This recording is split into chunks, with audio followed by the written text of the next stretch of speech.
একঘেয়ে রুই মাছের রেসিপি ভালো লাগছে না, মুখের স্বাদ পাল্টানোর জন্য এইভাবে রুই মাছের রেসিপি তৈরি করুন।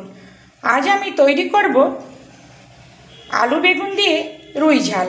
Welcome back to my channel S কিচেনের পক্ষ থেকে আমি শেফালি নিয়ে এসেছি আপনাদের জন্য আরও একটি ভিন্ন স্বাদের রেসিপি, বেগুন দিয়ে রুই ঝাল।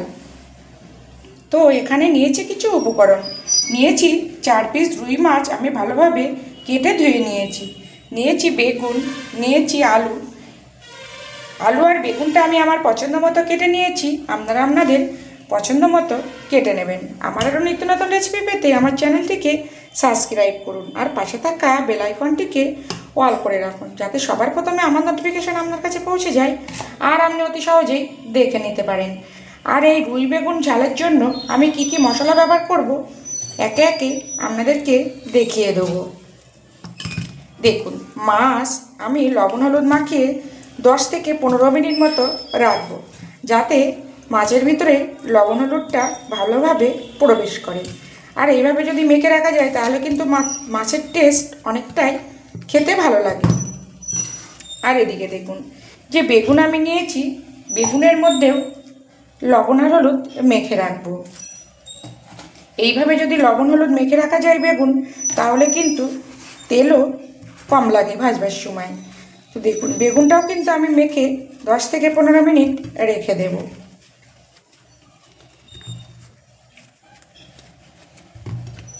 ভিডিও দেখতে দেখতে যদি কোনো অংশে ভালো লেগে যায়, প্লিজ একটা লাইক দিয়েই ভিডিওটি সম্পূর্ণ দেখুন।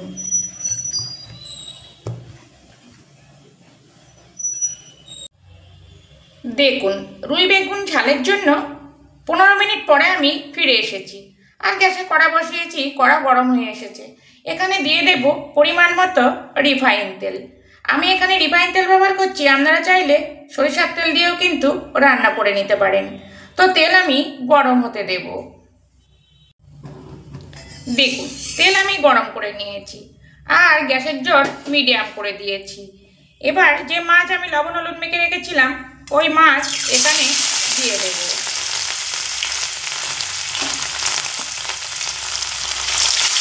এক পিঠ হলে তবে কিন্তু অপর পিঠ উল্টে দেব। দেখুন, এক পিঠ হলে আমি অপর পিঠ কিন্তু উল্টে দিয়েছি। এবার উল্টে পাল্টে লাল লাল করে মাছগুলো একটু ভেজে নেব। দেখুন, মাছ আমি উল্টে পাল্টে লাল করে ভেজে নিয়েছি, তবে খুব কিন্তু কড়া ভাজিনি, একটু নরম রেখেছি। এবার একটি পাত্রে তুলে নেব আর বাকি মাছগুলো একইভাবে ভেজে নেব। মাছটা আমার ভাজা হচ্ছে। এবার রুই বেগুনের জন্য একটা মশলা রেডি করব। দেখুন, যেহেতু ঝাল, তো এখানে আমি দিয়েছি 1 টিস্পুন আর 1/2 টিস্পুন সরিষা। আমি খুব ভালো করে ধুয়ে জলে ভিজিয়ে রেখেছিলাম। দিয়ে দিলাম এই সরিষা আর দিয়ে দেব বাটি দিয়ে অল্প একটু জল। আর এখানে দেব 1 চামচের 3 ভাগের 1 ভাগ জিরের গুঁড়ো, 1 চামচের 3 ভাগের 1 ভাগ ধনের গুঁড়ো। আর যেহেতু আমি একটু কাঁচা লঙ্কা ব্যবহার করব, তার জন্য এখানে অল্প একটু 1 চামচের 3 ভাগের 1 ভাগ লঙ্কার গুঁড়ো আমি দিয়ে দিলাম। ঝালটা আপনারা যেমন খাবেন সেটা বুঝেই কিন্তু ঝালটা ব্যবহার করবেন। আর দিয়ে দিয়েছি মিডিয়াম সাইজের একটা টমেটো, দিয়ে খুব সুন্দর করে একটা পেস্ট করে নেব। মাছ আমি ভেজে তুলে নিয়েছি। এবার যে বেগুন আমি লবণ হলুদ মেখে রেখেছিলাম, বেগুনগুলো ভেজে নেব। আর বেগুনগুলো এমনভাবে ভাজবো যেন পুরো সিদ্ধ হয়ে যায়। দেখুন, বেগুন আমার ভাজা হয়ে গেছে আর এমনভাবে ভেজেছি পুরো বেগুন কিন্তু সিদ্ধ হয়ে গেছে। এবার বাকি বেগুনগুলো আমি একইভাবে ভেজে নেব। বেগুন আমার ভাজা হয়ে গেছে। এবার আলুগুলো ভেজে নেব।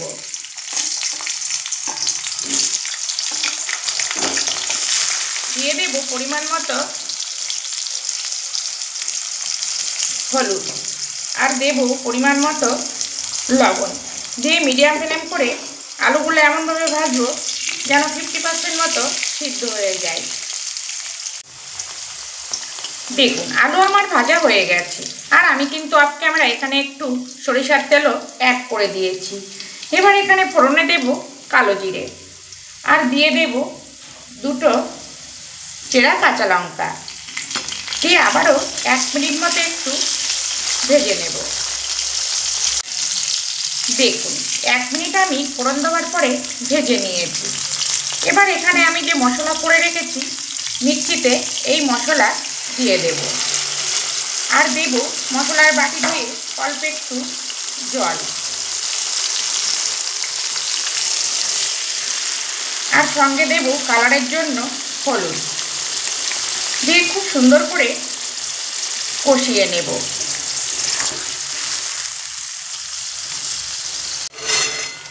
দেখুন তেল ছেড়ে দিয়েছে, তবে তেল ছাড়া পর্যন্তই কিন্তু কষাতে হবে, কেননা এখানে সরিষা দেওয়া আছে।